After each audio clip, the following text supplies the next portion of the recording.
Buenos días. Vamos a dar inicio a la sesión. Por favor, secretaria técnica, sírvase pasar lista. Gracias, señor presidente. Señores congresistas, se va a proceder a pasar lista de asistencia. Congresista Ernesto Bustamante Donaire. Presente. Gracias, congresista Bustamante. Congresista Amuruz Dulanto Jessica Rosselli.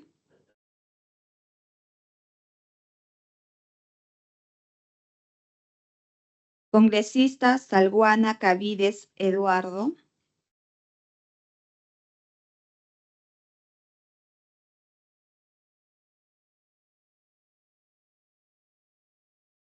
Lo vemos conectado, vuelvo a llamar. Congresista Alba Prieto María del Carmen. Presente. Gracias, congresista Alba Prieto. Congresista Flores Ruiz Víctor Ceferino.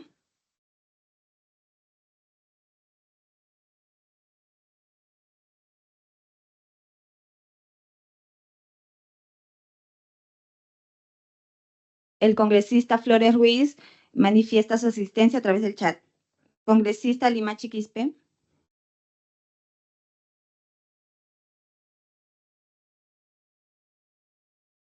Congresista Soto Palacios.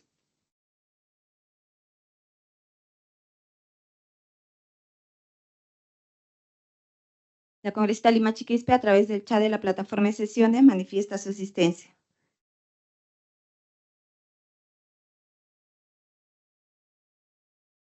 El congresista Salguana Cavides tiene problemas de conexión. Señor presidente, cuente usted con el quórum reglamentario. Gracias, secretaria técnica. Con el quórum reglamentario, y siendo las 9:25 horas del día martes 4 de junio del año 2024, en la sala Gustavo Mome del Congreso de la República y a través de la plataforma Teams, damos inicio a la segunda sesión extraordinaria de la Comisión Especial de Seguimiento a la Incorporación del Perú a la OCDE del periodo anual de sesiones 2023-2024. Siendo esta una sesión extraordinaria, procedemos directamente con la estación orden del día. Estimados colegas congresistas, tenemos programado en el orden del día la presentación y exposición del sector educación.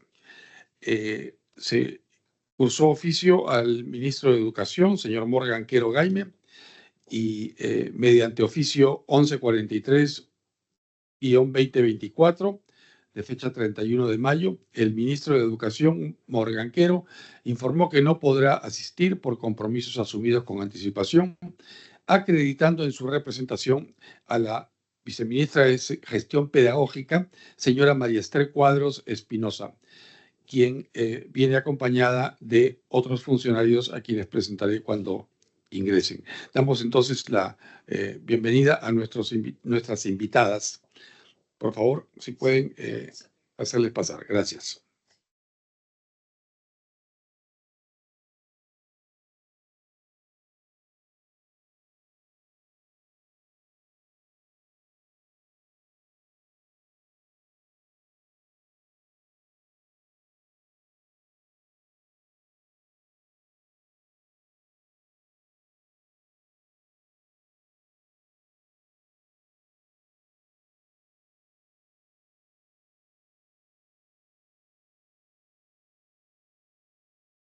Bien,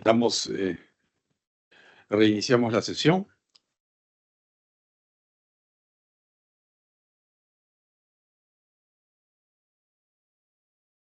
Damos entonces la bienvenida a la señora viceministra de Gestión Pedagógica, María Esther Cuadros Espinosa. Ella viene acompañada de la directora general de Educación Técnico-Productiva y Superior, Tecnología y Artística, señora Merlita Melina Burgos. Además, la directora de Educación, señora Candy Jenny Ramírez Policarpio, y la jefa de la Oficina General de Cooperación y Asuntos Internacionales, señora Rosana Magli Mayorga García. Ellas tienen a cargo disertar sobre los avances y reformas institucionales del Perú en el proceso de adhesión del Perú a la OCDE entre otros temas. Y damos entonces la bienvenida y le damos el uso de la palabra a la señora María Esther Cuadros Espinosa para que puedan dar inicio a su exposición.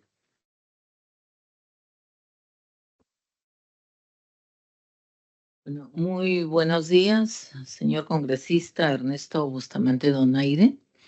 Estamos aquí para realmente exponer, ¿no?, lo que usted nos ha pedido, que es el informe respecto a la Política Nacional de Educación Superior y Técnico-Productiva en el marco de la Organización de la Cooperación y el Desarrollo Económico, OCDE, ¿no? El Ministerio de Educación está trabajando muy ampliamente este tema porque realmente nosotros necesitamos, ¿no?, necesitamos de todos los apoyos y necesitamos además mostrar lo que estamos haciendo respecto a la educación técnico-productiva, la superior técnico-productiva y también en la educación secundaria técnica, ¿no? O sea, son ámbitos bastante importantes a efecto de que los alumnos, de que las personas que estudien en educación superior no universitaria puedan salir efectivamente muy capacitados al mundo laboral. En este sentido voy a dejar que la directora de la DIGESUPA, Merlita Burgos, ¿no?, haga la exposición respectiva con mayor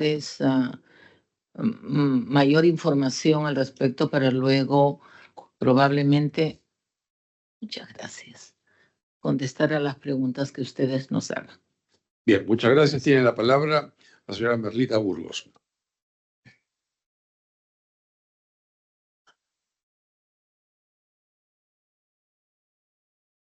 Buenos días, señor presidente Bustamante.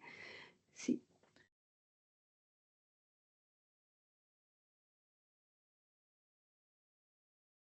Y efectivamente agradecemos la invitación realizada al sector y vamos a dar paso a la presentación sobre la implementación de la Política Nacional de Educación Superior y Técnico-Productiva, de acuerdo a lo solicitado en el marco del proceso de adhesión a la OECD. La siguiente, por favor. Es válido recordar que en el marco precisamente de este grupo, en el marco de lo que es educación terciaria o educación técnica superior, se tienen en cuenta esos aspectos que figuran en la lámina y de los cuales estamos considerando a la fecha. La siguiente, por favor. En lo que es la Política Nacional de Educación Superior y Técnico-Productiva, permítame manifestarle que esta se aprobó en el año 2020 y es una política que nos lleva hasta el 2030. Lo que se busca principalmente es resolver un problema público, que es el de que la población con inadecuadas competencias para ejercer su profesión y desarrollar investigación e innovación. Tenemos que este problema conlleva a que solo 5 de cada 10 peruanos puedan o accedan a una formación integral para alcanzar competencias en el ejercicio de su profesión y en el desarrollo de la investigación e innovación. A partir de este problema es que la Política Nacional de Educación Superior y Técnico-Productiva ha establecido 6 objetivos prioritarios, 23 lineamientos y 25 servicios. ¿Cuáles son estos objetivos prioritarios? Ahí lo vemos en la lámina. El primer objetivo prioritario tiene que ver con incrementar el acceso de manera equitativa y de calidad. El segundo, con el de fortalecer la formación integral de los estudiantes según las necesidades sociales, culturales y productivas. El tercer objetivo prioritario es el de fomentar la mejora del ejercicio docente. El cuarto objetivo prioritario es el de fortalecer la gestión y calidad de las instituciones educativas. El quinto objetivo prioritario es consolidar la gobernanza y el aseguramiento de la calidad. Y finalmente, el sexto objetivo es el de mejorar la asignación y distribución de los recursos con énfasis en investigación e innovación. La siguiente, por favor. ¿Qué avances hemos logrado nosotros a la fecha? Esto es una evaluación que se tiene a diciembre del 2023. En relación al primer objetivo prioritario, que es el acceso equitativo de la población a la educación superior y técnico-productiva, tenemos que la matrícula en educación técnica productiva aumentó al 9.7%. La brecha de acceso equitativo a la educación superior y técnico-productiva se redujo casi en un 24%. Esta data es al 2022. Luego tenemos que 3 de cada 10 jóvenes que egresaron de la secundaria en el año 2021 continuaron sus estudios en la educación superior al año siguiente. En el caso del objetivo prioritario 2, que tiene que ver con el fortalecimiento o con fortalecer la formación integral de los estudiantes de la educación superior técnica productiva, que responda a los contextos sociales, culturales y productivos, vamos a ver la diferenciación tanto para el caso de las universidades, los institutos tecnológicos y los institutos pedagógicos. En el caso de las universidades tenemos que se han desarrollado lineamientos para el servicio de apoyo estudiantil, el SAE interno, proporcionando orientaciones para prevenir la interrupción de estudios y promover la continuidad con calidad y equidad. Se han elaborado disposiciones sobre subvenciones económicas para estudiantes y egresados de las universidades públicas. En el caso de los institutos tecnológicos, se han implementado protocolos para la Política Nacional de Igualdad de Género, implementando el enfoque de género en el proceso administrativo disciplinario. En el caso de los institutos pedagógicos, también se ha evaluado el aprendizaje de los estudiantes del 6º y 9º ciclo y se implementó la currícula con monitoreo y acompañamiento a los docentes. Asimismo, se han contratado servicios de psicología, trabajo social y servicio médico para poder apoyar a los estudiantes. La siguiente, por favor. En relación al objetivo prioritario 3, que tiene que ver con mejorar la calidad del desempeño de los docentes de la educación superior tecnológica y técnico-productiva, tenemos para el caso de las universidades, el 15% de los docentes ya cuentan o poseen maestrías y el 2.3% tienen doctorados obtenidos en universidades de prestigio, clasificadas entre las 1000 mejores del mundo. Luego se han incrementado las remuneraciones de los docentes de universidades públicas, se han adoptado estrategias para impulsar la transformación digital en las universidades públicas. Para el caso de los institutos tecnológicos, se ha reforzado el desarrollo y fortalecimiento de capacidades de los docentes, directores, gestores pedagógicos de la educación superior técnica productiva, además de promover la atracción de talento técnico y profesional para la docencia. Y finalmente, para el caso de los institutos pedagógicos, se ha implementado el plan de mejora para la gestión institucional e infraestructura, que incluye la implementación de entornos virtuales de aprendizaje, el mantenimiento de infraestructura, la operación de servicios educativos complementarios, la gestión de unidades de investigación e innovación y el fortalecimiento de la gestión institucional. Pasamos ahora a los avances en el objetivo prioritario 4, que está relacionado a fortalecer la calidad de las instituciones de educación superior técnico productivo en el ejercicio de su autonomía. Tenemos que casi el 36% de los egresados de la educación superior técnica consiguieron empleo formal dentro de los 3 meses luego de concluir sus estudios. En el caso de los egresados de programas tecnológicos mostraron la mayor tasa de inserción laboral con un 39, casi un 39%, seguido por los universitarios con un 35% y los pedagógicos con un 24.6%. O sea, hemos logrado que realmente los egresados de el aspecto de la formación técnica tengan mayor inserción laboral.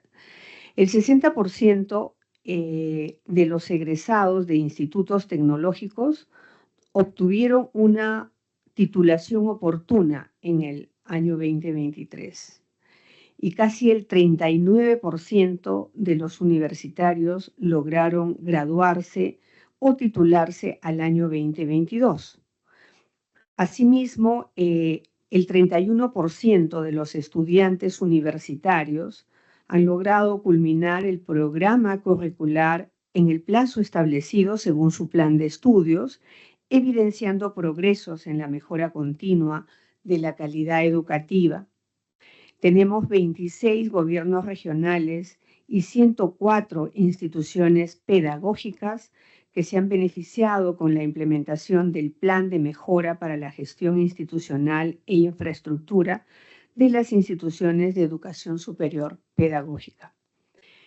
Y luego tenemos que 24 regiones lograron aprobar su plan de optimización de educación superior tecnológica pública, en la cual establecen su cronograma para el licenciamiento.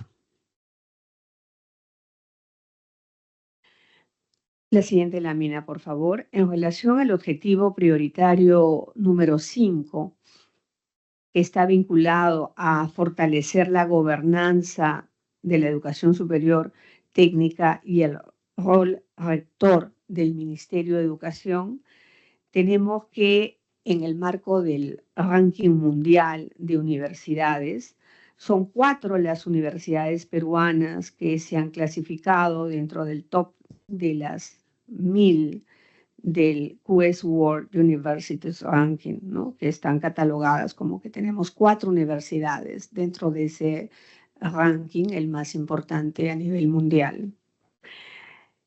Luego tenemos también la implementación del Sistema Integrado de Información de Educación Superior Técnica Productiva. Tenemos varios sistemas dentro del Minedu y que de una u otra forma se está logrando la implementación de todo un sistema integrado. Y luego tenemos la implementación del proceso de transitabilidad de la educación básica, de la educación técnica, ¿no?, a la técnico-productiva, y la certificación de aprendizajes en la educación superior técnica y la definición del Marco Nacional de Cualificación. Por otro lado, se han establecido procedimientos para la implementación del licenciamiento y la supervisión de los institutos y escuelas de educación superior pedagógica. Al 2023 se han licenciado 35 escuelas de educación superior pedagógica en 19 regiones del país, y para el caso de instituciones de educación superior tecnológica, a la fecha, ahí sí estoy dando un mayor avance, que a diciembre del 2023 se han logrado licenciar 136 institutos, tanto públicos como privados.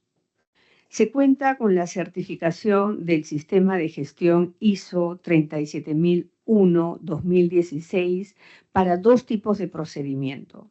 El primero de ellos tiene que ver con la supervisión a las escuelas e institutos de educación superior pedagógico, y el segundo para el procedimiento del otorgamiento del licenciamiento a las escuelas de educación superior pedagógica. Y finalmente, en relación al último objetivo prioritario, que es el número 6, la siguiente lámina, por favor, que tiene que ver con movilizar los recursos a las instituciones de educación superior técnica productiva para la mejora de la calidad y el desarrollo de la investigación e innovación. ¿Qué avances hemos logrado?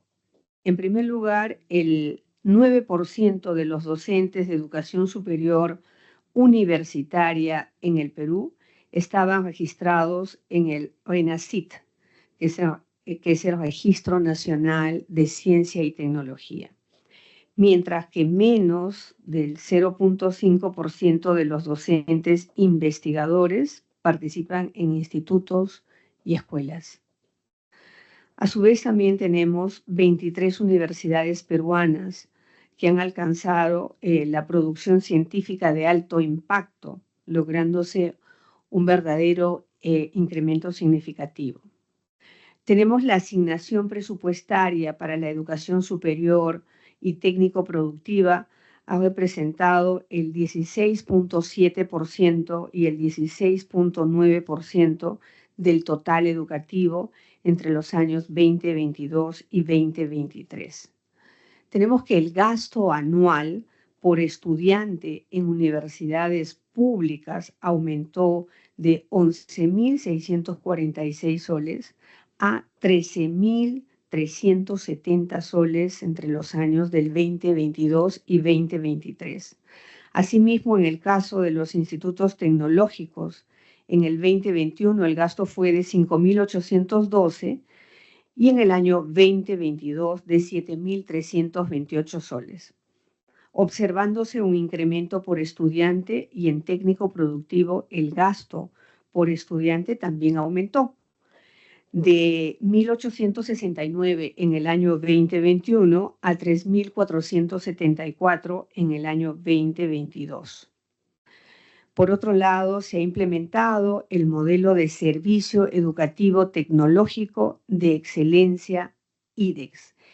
Es un modelo que tenemos implementado en 26 institutos tecnológicos públicos a nivel nacional. Esto es una política pública que ya data desde el año 2018 y que albergan al 25% del total nacional de estudiantes del país. Asimismo, contamos con 15 IDEX que cuentan con laboratorios de fabricación digital. Esto es un paso hacia el tema de la innovación, de la investigación aplicada dentro de los institutos tecnológicos que tenemos a la fecha. Y finalmente tenemos que los institutos de educación superior pedagógica han implementado la unidad de investigación e innovación con un personal idóneo. También se ha fortalecido el desarrollo de documentos estratégicos de gestión en el ámbito pedagógico. Eso sería la presentación de los avances logrados al 2023, señor presidente. Muchas gracias. Quisiera preguntar si es que algún congresista de la sesión quisiera participar, hacer alguna pregunta a nuestras invitadas. ¿No? Ya. Voy a hacer las preguntas yo entonces. Yo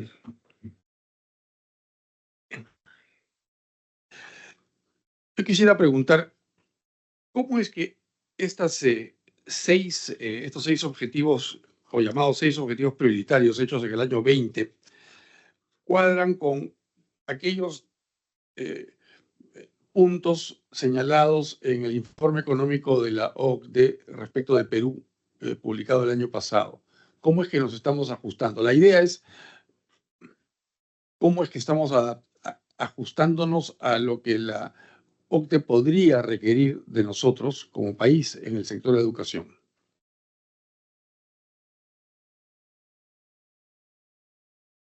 A ver, señor congresista, en este momento nosotros estamos desarrollando más de 300 preguntas, un cuestionario que tiene más de 300 preguntas que la OCDE nos ha hecho llegar. Justamente el día de mañana debemos de alcanzar este cuestionario. Justamente, esa era mi siguiente pregunta. Ese cuestionario, ¿cuándo se les hizo llegar a ustedes? Bueno, se ha estado trabajando. Hace varios meses ya, ¿no es cierto? Se ha estado trabajando todo esto con diferentes direcciones y no solamente las direcciones del Ministerio de Educación, sino todas aquellas que están. ¿Pero cuándo les llegó el documento? No, en este momento no le podría decir ¿En exactamente. diciembre del año pasado? No le podría indicar cuándo exactamente. ¿Cuándo va a estar listo Para el día de mañana. para mañana, justamente? Para el día 6. Ujú. 6 de mañana. ¿Lo tienen que validar con el INEI? Ya validado. Ya está validado. Ya validado. Se está trabajando las últimas preguntas, ¿no? Ujú. Siendo validadas todas ellas. Porque el sector de educación es, yo creo que el último sector de los 24 señalados por la OCDE Ujú. en enviar estos documentos, estos cuestionarios cumplimentados, ¿no? Ujú. A la OCDE. Y esto retrasa todo el proceso de adhesión, porque los 24 tienen que estar debidamente cumplimentados y presentados. Ujú. Tuvimos una reunión la semana pasada con la embajadora, ¿no? Y Ujú. le explicamos todo cómo se está validando la documentación, por eso quedamos en que el día 6 debía de ser ya. Ujú. ¿Y cuáles son los alcances que nos puede hacer respecto de ese cuestionario? ¿Qué es lo que están ustedes señalando? Ese es el punto importante, ¿no? Claro, que va en coordinación con todo lo que ha presentado la directora respecto a la educación superior técnico-productiva, ¿no? Básicamente, cómo estamos desarrollando toda esta actividad, tanto en la educación superior no universitaria, cuanto en la educación secundaria técnica. Por eso le agradecería, ¿no?, poder escuchar a la directora de educación secundaria para que también haga su exposición, ¿sí? Por favor. Entonces, yo pensé que habían terminado todas las exposiciones. No, todavía queda Ah, la bueno, exposición entonces, de la directora. sí. Oye, yo quisiera terminar entonces algunas preguntas respecto de la presentación que ha hecho la señora Merlita Burgos. En el listado que corresponde a el objetivo.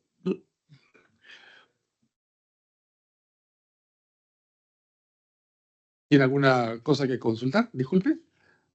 Estamos en sesión. Por favor. Gracias. Respecto al objetivo prioritario número 6. Por ejemplo, aquí dice, el 8.6% de los docentes de educación superior universitaria en el Perú están registrados en el RENACYT. Eso no significa nada. Para empezar, el universo al que ustedes se refieren comprende investigadores tanto de universidades privadas como de universidades nacionales. Y el Ministerio de Educación, digamos, puede tocarse el pecho solamente respecto a las universidades nacionales. Yo estoy seguro que el número es mucho menor cuando se refiere a los docentes de universidades nacionales. La mayoría de investigadores en RENACYT corresponde a universidades privadas o a una o dos universidades nacionales, pero no a todas. La pregunta es, ¿cuántos docentes en universidades nacionales no están registrados en RENACYT? Si hablamos, por ejemplo, de una universidad, no voy a mencionar ninguna en particular porque no se trata de eso, pero si tomamos una universidad en el Perú, la pregunta es allí qué porcentaje está realmente registrado como investigador en RENACYT. No hablemos no digamos las universidades nacionales, porque si San Marcos y la Universidad Agraria La Molina tienen la mayoría, y la UNI tienen la mayoría de investigadores, eso no significa que las otras 50 instituciones tienen también investigadores. O sea, hay una dispersión muy grande. El otro punto el punto 2 dice, 23 universidades peruanas alcanzaron producción científica de alto impacto. Aquí hay dos falacias. Número uno, no es alto impacto. Yo no sé dónde está cómo es que ustedes concluyen que hay producción científica de alto impacto. No la hay. En mi opinión, no la hay. ¿Y dónde está la métrica para decir que es alto impacto? Y dice 23 universidades peruanas. ¿Cuántas de estas son nacionales? De estas universidades peruanas, aquí está la Católica, está Cayetano Heredia. Son universidades privadas las que comprenden la mayor cantidad de producción científica, especialmente de algún impacto. Entonces, aquí se está mezclando dos cosas. Lo que hace el Ministerio de Educación no tiene nada que ver con estos dos objetivos supuestamente consignados. Después, cuando se habla de gasto anual por estudiante en universidades públicas, claro, ahí sí hablan de universidades públicas. Estamos hablando de 1.300 soles al mes, más o menos, o 1.000 soles al mes entre el 22 y el 23 por estudiante. La pregunta que quisiera hacer es, ¿cómo se obtiene este monto? ¿Es el presupuesto total del Ministerio de Educación, del sector de educación, dividido entre el número de estudiantes? ¿O estamos hablando del presupuesto destinado a las universidades solamente, dividido por el número de estudiantes? ¿Y qué comentario podrían tener ustedes en el sentido de que quizás sería más barato para que estos estudiantes vayan a una universidad privada que paga 300 soles o 400 soles al mes? ¿No sería más barato que el Estado le pague la universidad directamente a estos estudiantes que tener nosotros la institución? No sé, quisiera comentarios en ese sentido para luego de allí poder hacer algún análisis. Por favor, tiene la palabra la viceministra o la señora Burgos. Gracias.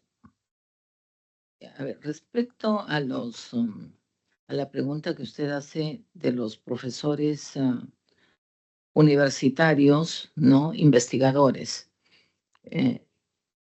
Bueno, efectivamente, esto es un porcentaje de las universidades públicas a los cuales también se les da subvenciones a esos docentes universitarios investigadores, ¿no? Se les da un presupuesto especial con ciertas características, lógicamente, y habiendo cumplido ciertas condiciones.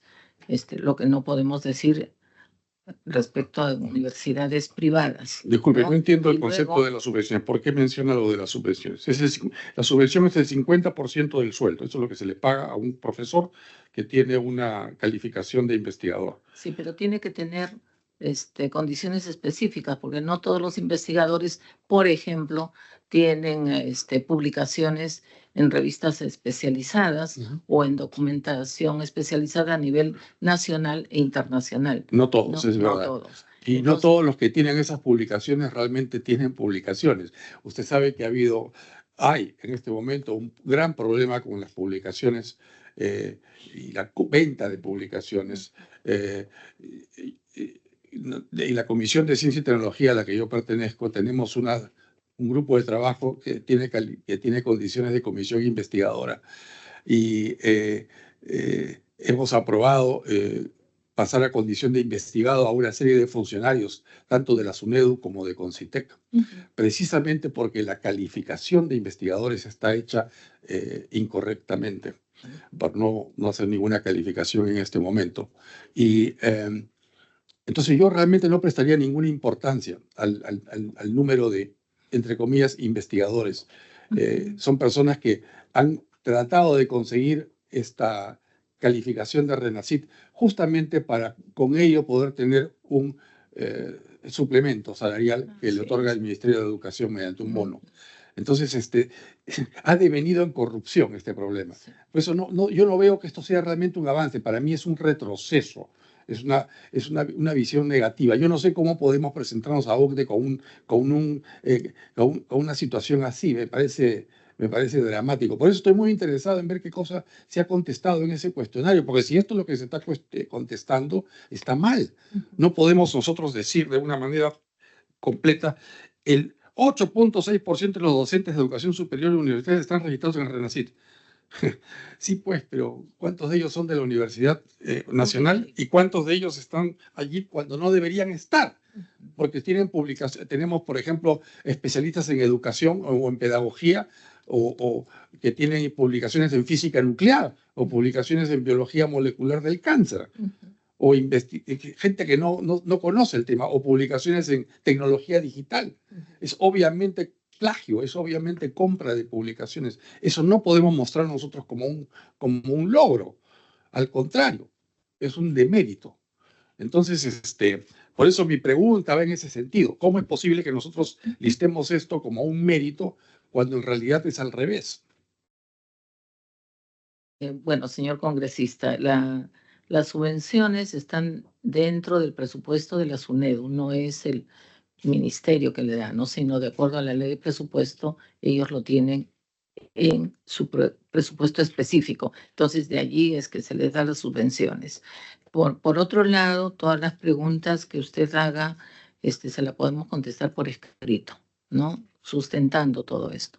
Y sí, estamos desarrollando el cuestionario con bastante responsabilidad de efecto de que definitivamente sea una información correcta, ¿no? En esto podríamos poner, bueno, el 8.6, o sea, especificar si son de las públicas o de las privadas, ¿sí? Entonces, en todo lo que usted está indicando también, ¿no? Pero eso es lo que... Y claro, mi punto es que nosotros no podemos hablar de 8.6 de universidades porque las universidades peruanas no son instituciones homogéneas en cuanto a calidad. No es lo mismo una universidad en una provincia lejana que una universidad en Lima. No es lo mismo San Marcos que una universidad recientemente creada que es nacional, que probablemente no tenga investigadores, o los que tiene son gente que ha comprado su puesto en Renacit. Así de franco lo digo, es así. Gente que ha comprado su puesto en Renacit. Hay universidades que premian de esa manera a sus investigadores, a sus, entre comillas, investigadores, a sus docentes. Porque la universidad también estaría obteniendo en este caso una calificación, ¿no? Entonces, no podemos nosotros decir el 8.3% de las universidades. Quizá podríamos decir la universidad tal tiene 0% de investigadores, la otra universidad 0% y la otra universidad quizás 70%. Entonces, claro, el gran promedio sale 8, pero con una dispersión amplísima. No tiene ninguna importancia eso. Más bien, el decir 8.3, estamos nosotros distorsionando la estadística. No es un análisis estadístico correcto. Y si presentamos esto a la OCDE se va a dar cuenta con mucha facilidad que estos números no son estadísticamente válidos. Por eso pregunté si estos números estaban validados por el INEI. Usted me dice que ya están validados. Yo no puedo creer que el INEI haya validado este número que está aquí, 8.3%. Probablemente sea un número estadísticamente correcto, o sea, la media es esa, pero esa media tiene una dispersión amplísima, la desviación estándar es inmensa, entonces no tiene ninguna validez este análisis. Por eso no podemos presentar esto a la OCDE, porque si lo presentamos vamos a tener una respuesta negativa por parte de esta comisión. Los miembros, los que constituyen estos grupos de trabajo en OCDE, no son gente tonta, es gente que se va a percatar. Aquí no estamos tratando de vender ideas, sino de mostrar realidades, un análisis real de nuestra situación universitaria. A mí no me parece que esto representa nada. También el decir que 23 universidades peruanas alcanzaron producción científica de alto impacto. O sea, ¿a quién vamos a engañar con eso? ¿A qué se refieren con alto impacto? Señor presidente, si me permite, en principio, nosotros efectivamente, como lo ha manifestado la señora viceministra, estamos ya cerrando lo del cuestionario que se nos han remitido oportunamente, pero es un cuestionario, permítame manifestarle, bastante amplio en conjunto, que hay mucho detalle y no solamente es de lo que es educación superior técnico-productiva, ¿no? Y el oficio de invitación, señor presidente, solamente señala un informe respecto a la política nacional de educación superior y técnico-productiva. Entonces, nosotros nos hemos ceñido un poco a la solicitud de la invitación, que es la política técnica de educación superior, ¿no? Sin embargo, lo demás es una información mucho más amplia, con mayor detalle, que no solamente involucra la educación superior y técnico-productiva, sino todo el sector.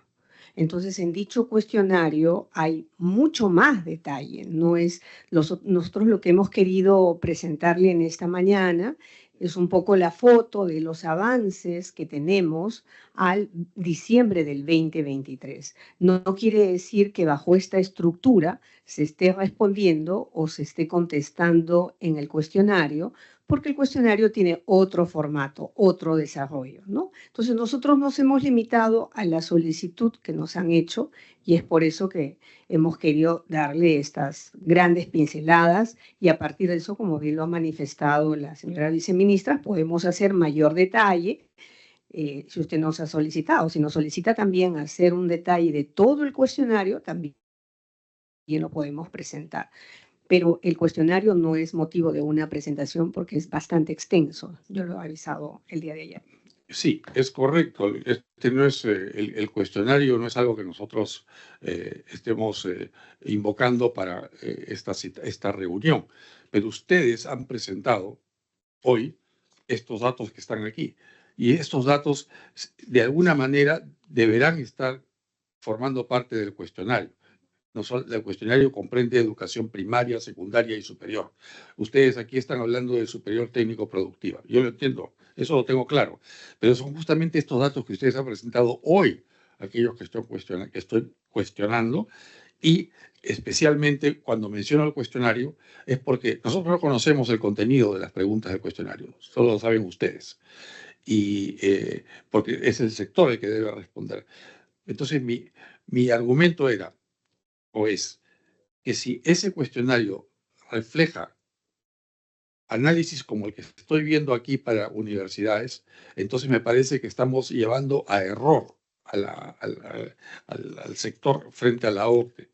Y he mencionado el tema por ejemplo, del uso de los números aquí, 8.6% de los docentes de la educación superior están registrados en el RENACYT. Ese es un número altísimo. Si nosotros queremos cuestionar esto, comparar esto con educación universitaria o técnico-productiva en países desarrollados, yo creo que estaríamos por allí.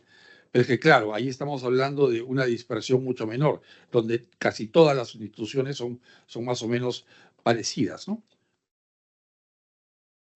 Entonces, el caso yo no es, el cuestionario es algo que ustedes tienen que llenar y ustedes tienen que presentar a la OCDE, pero estoy yo preocupado porque este cuestionario tiene información demasiado general, si es que esto simplemente es una muestra. Discúlpeme, señor presidente, con el mayor respeto. O sea, como le estaba manifestando, esta es una presentación bastante resumida, muy práctica de lo que se ha avanzado en educación superior. Por eso están incluidas las universidades, los institutos tecnológicos y los institutos pedagógicos, ¿verdad? No estamos considerando o no se está contemplando acá nada de lo que es educación básica regular, que es parte de este cuestionario, y el detalle del desarrollo también es otro aspecto metodológico totalmente diferente. Acá era, bueno, nosotros recibimos la invitación de esa forma y por eso nos centramos específicamente en esa temática, porque si hubiera sido un poco a abarcar mayor información, lo hubiéramos también retirado del cuestionario, que dicho sea paso, diferentes áreas técnicas del ministerio están involucradas en su desarrollo. Claro, no, la educación técnico-productiva fue el motivo de la invitación. Es muy difícil en una hora el poder tener una presentación sobre educación primaria, secundaria, superior y técnico-productiva. Es casi imposible, salvo que sea muy genérico, muy general. Pero estoy simplemente utilizando el tema de lo que ustedes han presentado en educación técnica productiva, en el sentido de que tiene errores conceptuales y errores de análisis estadístico. Y esto se ha presentado al INEI, ustedes me dicen, ¿y ha sido validado por el INEI? No sé. Vamos a ver qué cosa se contesta a nivel de la OCDE. Pero nuestra misión aquí es hacer un seguimiento a los pasos que Perú hace para lograr su adhesión a la OCDE. Y esto es parte de este seguimiento, es acompañar y criticar de manera constructiva lo que se está haciendo para que lo que se presente a la OCDE signifique finalmente una adhesión del Perú a esta organización.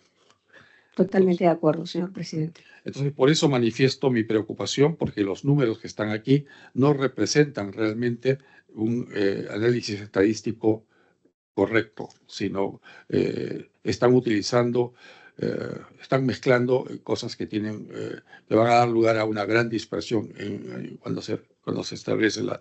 O sea, no se puede simplemente decir esto no a la OCDE. Se puede anunciar esto para hacer un poco de marketing, pero de ninguna manera cuando se trata de hacer un análisis. Y en realidad podemos también ir al número 5. Ustedes dicen aquí, 4 universidades peruanas se clasificaron dentro del top 1000. ¿Y a cuántas de esas universidades son nacionales y cuántas son privadas? Sí, son 2 universidades nacionales y 2 privadas. Entre las nacionales tenemos la Universidad San Marcos, la UNI, y entre las privadas son la Pontificia Universidad Católica del Perú y la Universidad Cayetano Heredia. Así es. Entonces, ¿por qué Cayetano Heredia y la Católica están siendo mencionadas aquí como logro del Ministerio de Educación? No deberían, ¿no? Es que la evaluación es a nivel general. Esto incluye tanto públicas como privadas, Claro, señor claro. presidente. Pero, sin embargo, en otras partes sí hablan solamente de públicas. En el caso del presupuesto, como lo manifestó la señora ministra, Claro. sí se habla de la parte pública, ¿no?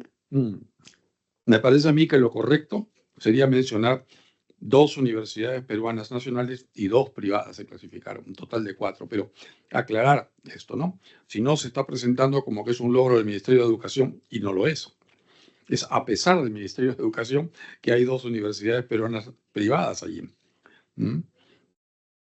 Y, por ejemplo, vamos a ver otro objetivo, el número 4. En el número 4 dice, el 60% de los egresados de institutos tecnológicos obtuvieron titulación oportuna en el año 23. Eso significa que el 40% de los egresados no obtuvo titulación oportuna. ¿No es cierto? ¿Y qué pasó con ese 40%? ¿Por qué estamos enfocando solamente en aquellos que tuvieron titulación oportuna? ¿Qué pasó con el otro 40%? ¿Por qué no se titularon oportunamente? A ver, señor congresista, respecto a sus primeras preguntas, ¿no? En los cuestionarios, ¿no? Que es en el cuestionario que es amplio, más de 300 preguntas, ¿no? Está más explicado todo esto.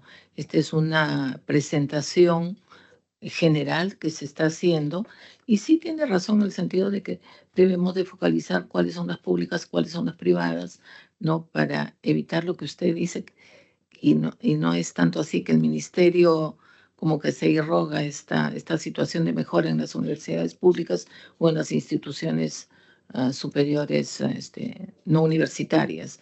Y no es tanto así porque el Ministerio de Educación también da asistencia técnica absolutamente permanente a todos los institutos superiores pedagógicos y tecnológicos, ¿no? Tanto públicos como privados. Eso por un lado. Y por otro lado, ¿no? Sí, respecto a la estadística, ¿no? Del 8.6%, sí se puede explicar la dispersión que existe, ¿no? Indicando esto específicamente, como dice usted, públicas y privadas, ¿sí?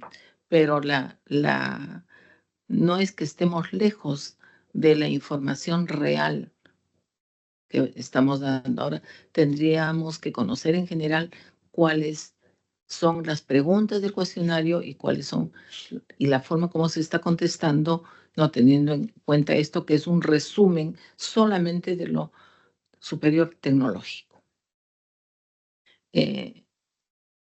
Por otro lado, como le decía, ¿no? En tecnológico, también, en superior tecnológico y en secundaria técnica, también tenemos alguna información que darle, ¿no? Por ello está presente la directora. Sí, ahora pasamos al otro punto. Yo quisiera, ¿cuál sería su comentario respecto a lo que acabo de decir? El 60% de los egresados obtuvieron titulación oportuna, pero sin embargo, el 40% no. ¿Qué pasó con ese 40%? Y también, dicen ustedes, el 31% de los estudiantes culminaron el programa curricular en el plazo establecido. Eso significa que el 69% no culminó el programa en el plazo establecido. La pregunta es ¿por qué? O sea, el número 60% sí, 31% sí, está escondiendo el que el 40% no y 69% no. La pregunta es, ¿por qué no? ¿Por qué no enfocar ese detalle? Sí, ¿Qué comentario tiene, por está favor? bien, tiene razón. Lo vamos a... Probablemente en el cuestionario esté todo esto, ¿no? Lo que se ha querido decir es efectivamente cómo en este momento estamos, lo que no quiere decir que ese porcentaje restante está siendo desatendido por el Ministerio de Educación, ¿sí? Bien, entonces podemos darle paso a la... ¿quién de ustedes iba a presentar? Sí, buenos días, con su permiso, señor Por favor, congresista. adelante, tiene la palabra. Comentar sobre dos estrategias que tenemos dentro de la educación básica. La primera de ellas es mi oportunidad técnica. Esta estrategia está pensada en la transitabilidad de los estudiantes de cuarto y quinto año de secundaria hacia los CEPROS. Los CEPROS más cercanos de la localidad permiten que este estudiante que está en el último grado de educación secundaria pueda ingresar y tener una certificación en cualquiera de las especialidades técnicas que brinda este centro productivo. Eso es por un lado. Y por otro lado, queríamos comentarle que tenemos 650 instituciones educativas que brindan especialidades técnicas a nivel nacional. Este es un modelo de servicio. El modelo de servicio es secundaria con formación técnica. Cuenta con 350.000 estudiantes a nivel nacional y brinda especialidades como industria del vestido, industria alimentaria, y son el corolario de 5 años de estudio que permite que el estudiante al egresar de quinto pueda tener una doble certificación. La certificación de egresado de quinto con las competencias del perfil básico y a su vez pueda contar con una certificación técnica que le va a dar la oportunidad de pasar al mundo laboral y tener justamente esa situación de inmersión y conseguir un trabajo mucho más rápido. Entonces, estas son las dos estrategias que tenemos dentro de lo que es la educación secundaria, señor congresista. Muchas gracias. Yo quería preguntar si es que, me imagino que ustedes tienen conocimiento de este documento, ¿no? El Estudios Económicos de la OCDE Perú del año 2023, ¿no? Ese es un análisis previo que hace la OCDE a Perú, enfocando la perspectiva económica, pero dedica 2 o 3 páginas al sector de educación. Y de allí es que se puede establecer cuál es el objetivo al que deberíamos apuntar, ¿no? Se menciona que hay desigualdad en el acceso a la educación. El gasto público en educación es tan solo 2.7% del Producto Bruto.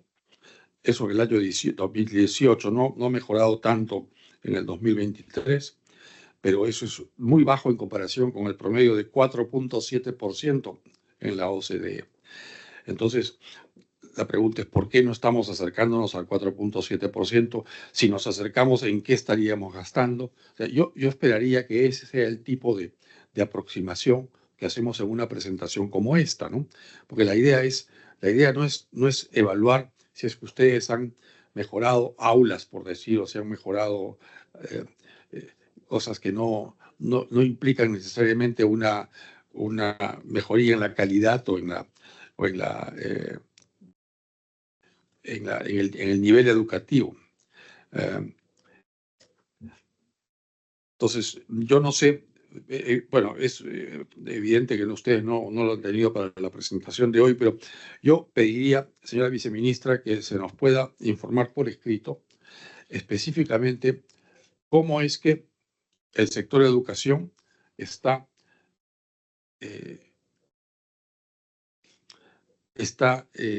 cumpliendo con aquellas observaciones hechas en el documento llamado Estudios Económicos de la OCDE, Perú 2023. Esto es del año de septiembre del año 23. Y naturalmente también nos gustaría el que podamos tener una especie de resumen de aquellos puntos que ustedes han resuelto con las 300 preguntas hechas en el cuestionario presentado por OCDE, ¿no? Hay varios temas relacionados con educación. Tenemos, por ejemplo, a ver, en el caso de educación secundaria, el acceso a la educación secundaria ha mejorado, pero solamente en el 41% de la población de 25 años ha recibido educación secundaria en el año 21.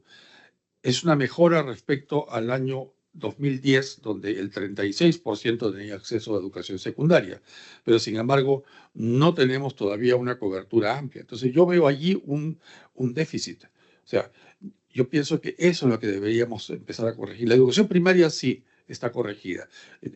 Casi el 100%, 90 y tantos por ciento de la población. Educación inicial, claro, inicial y primaria tienen cobertura, pero en primaria no. Solo el 40% tiene, perdón, en secundaria, ¿no? Solo el 40% tiene acceso a secundaria. Y la pregunta es si es que esto se podría mejorar. Ahora, la brecha de género entra aquí, porque evidentemente la falencia en completar la educación secundaria es mayor para las mujeres que para los hombres.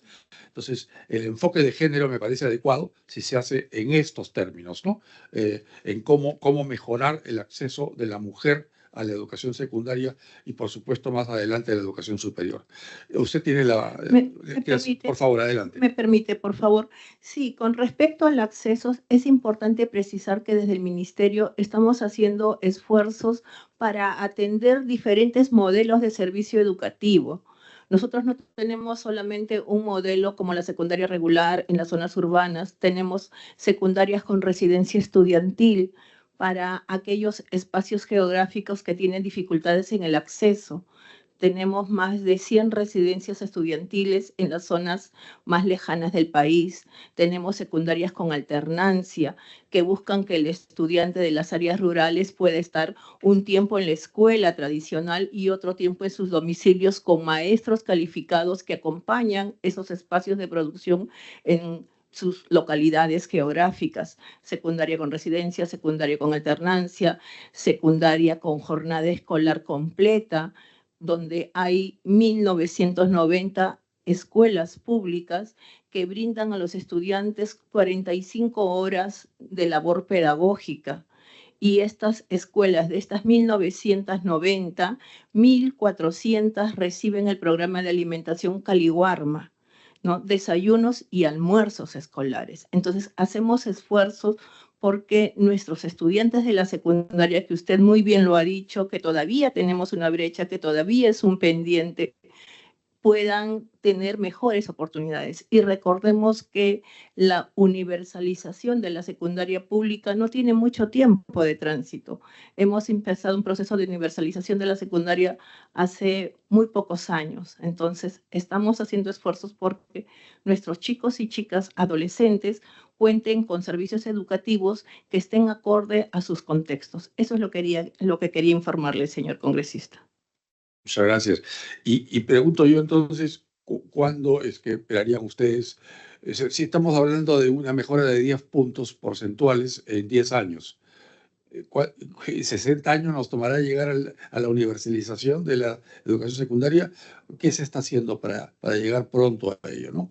Recordemos, hay países como Corea del Sur, que en 20 años han reducido sus brechas educativas. Finlandia es un país que es un ejemplo en cuanto a manejo de educación, de políticas de educación. Finlandia hace 50 años no tenía los niveles educativos que tiene hoy. Eso lo ha conseguido en poco tiempo. ¿Qué necesita Perú para alcanzar esto?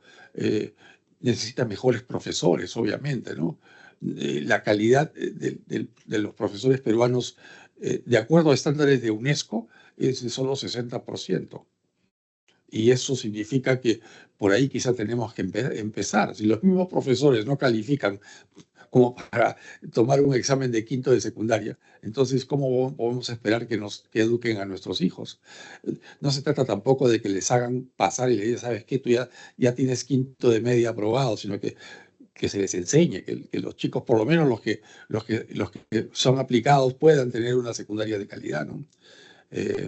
¿Qué pueden decir ustedes en ese sentido? ¿Es un objetivo del sector de educación el que la secundaria se complete? Yo entiendo los esfuerzos por dar nutrición, Caliwarma.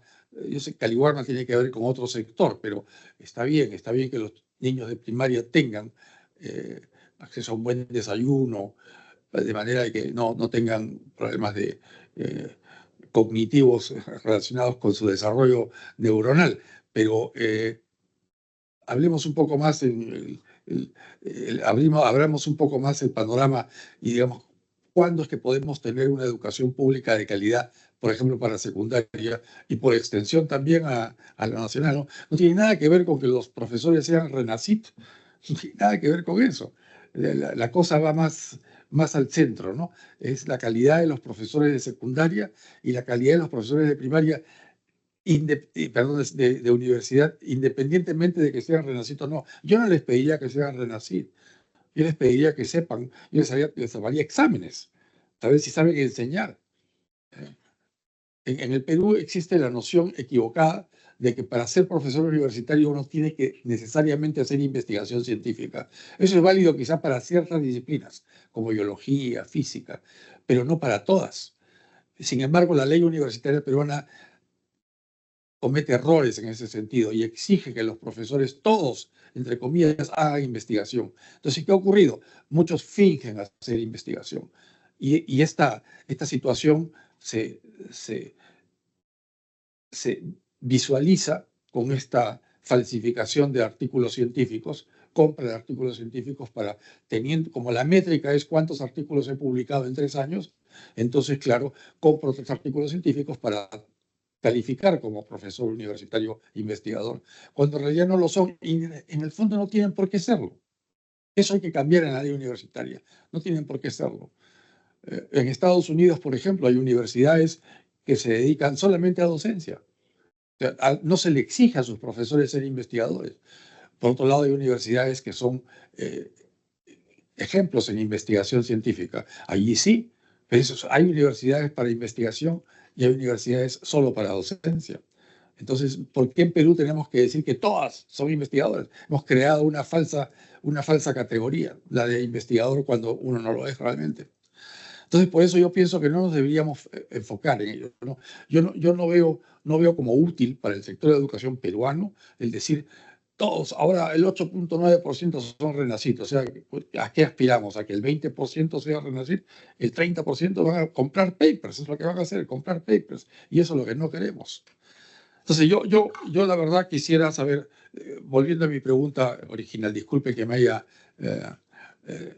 salido un poco del punto, es ¿cuál es la expectativa respecto a lograr una situación universal en cuanto a educación secundaria en el Perú? ¿Cuál es la perspectiva de horizonte?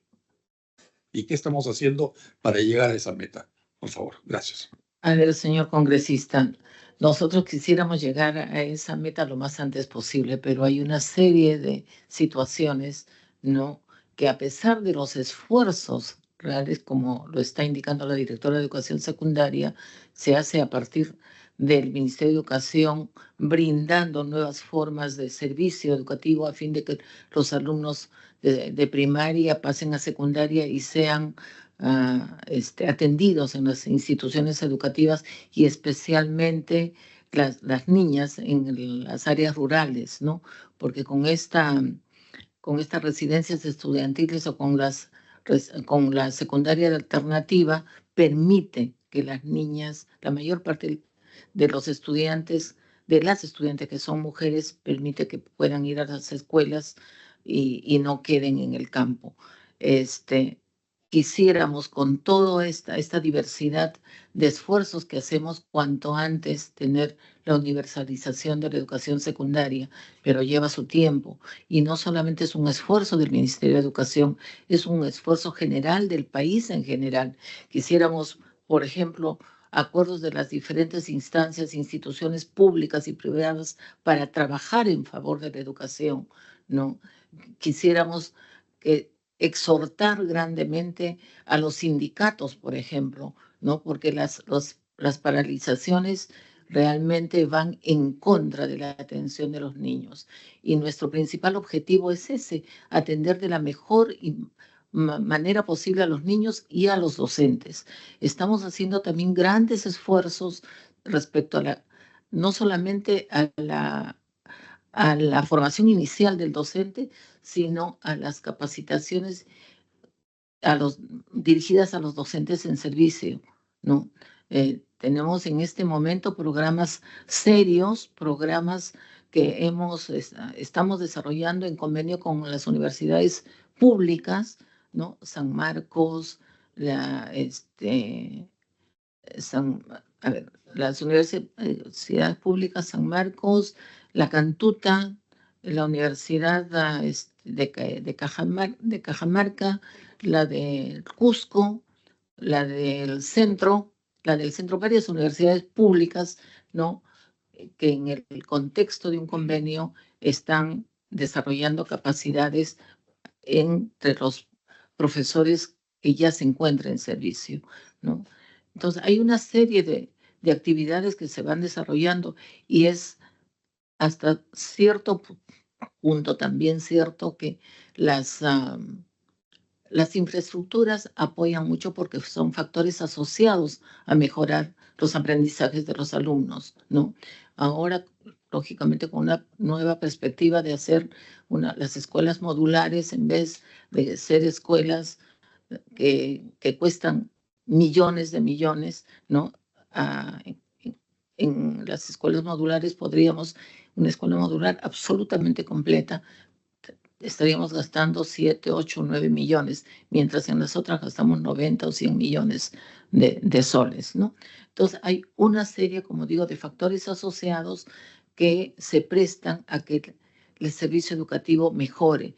Y en esto, vuelvo a decir, el acuerdo, ¿no?, de estas diferentes instituciones también es un factor asociado bastante fuerte y que cala a nivel nacional. Entonces, hagamos política educativa nacional para que efectivamente nuestros profesores sean los mejores que queremos y nuestros alumnos tengan no solamente mayores aprendizajes por tenerlos, sino esto les lleve a ser buenas personas, esto les lleve a ejercitar valores, que es lo que en este momento necesitamos, ¿no? Personas de calidad.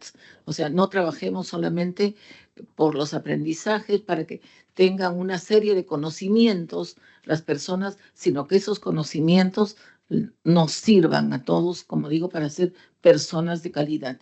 Y ese es el objetivo, ese es el fin del Ministerio de Educación respecto a la formación de los alumnos y respecto a la atención que tienen que tener nuestros profesores. Perfecto, muchas gracias, viceministra. No sé si tiene algún comentario final. Sí, usted, por favor, adelante.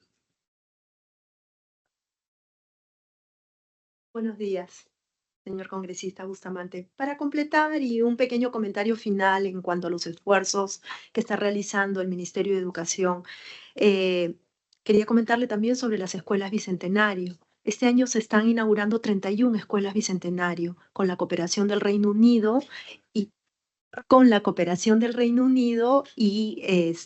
tecnología de Finlandia, ¿no?, que es un modelo educativo muy avanzado y aceptado mundialmente, ¿no? Estas escuelas Bicentenario, el día de hoy, el señor ministro Morgan Quero está inaugurando una en La Molina, mañana es en Chorrillos.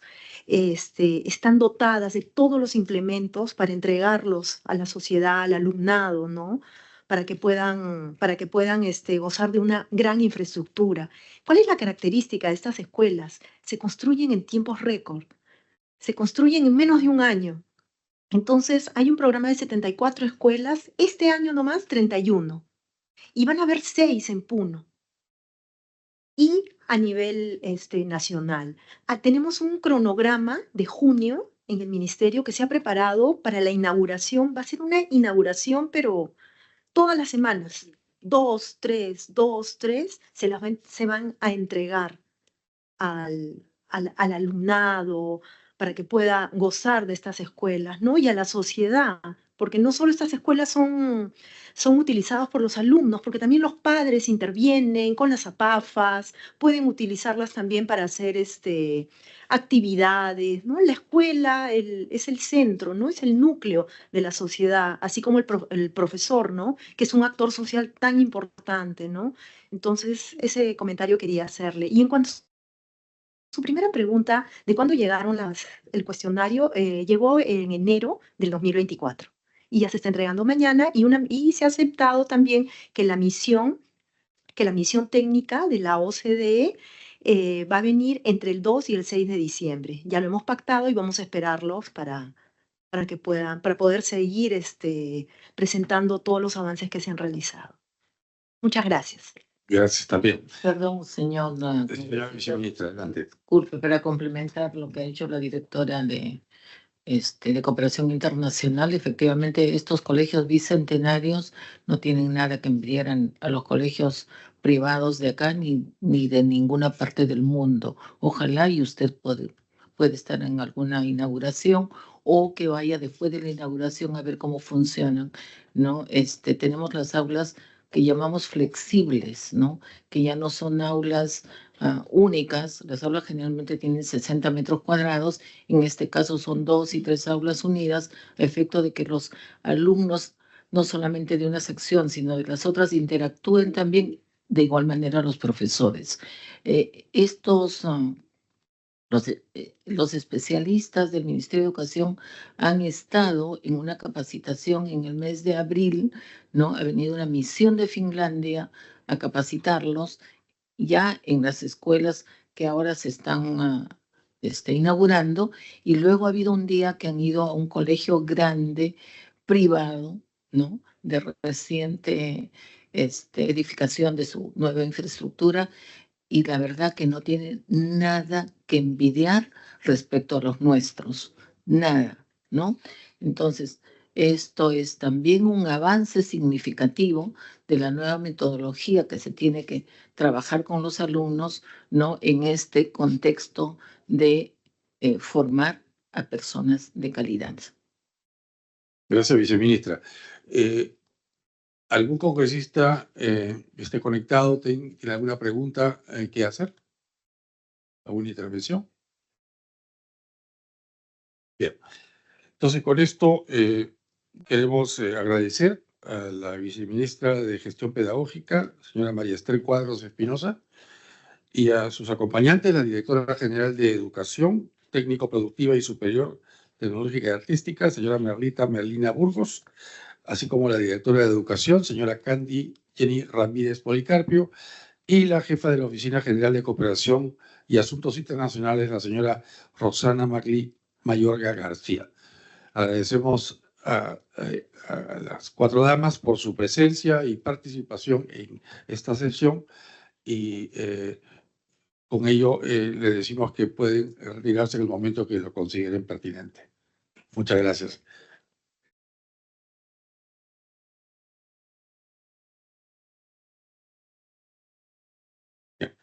Entonces, con esto solicito la dispensa del trámite de lectura y aprobación del acta para ejecutar acuerdos que se puedan haber adoptado en esta sesión. Si no hay ninguna oposición, estoy dando por aprobada la dispensa del trámite. Entonces, no habiendo más asuntos que tratar y siendo las 10:41, se levanta la sesión. Muchas gracias.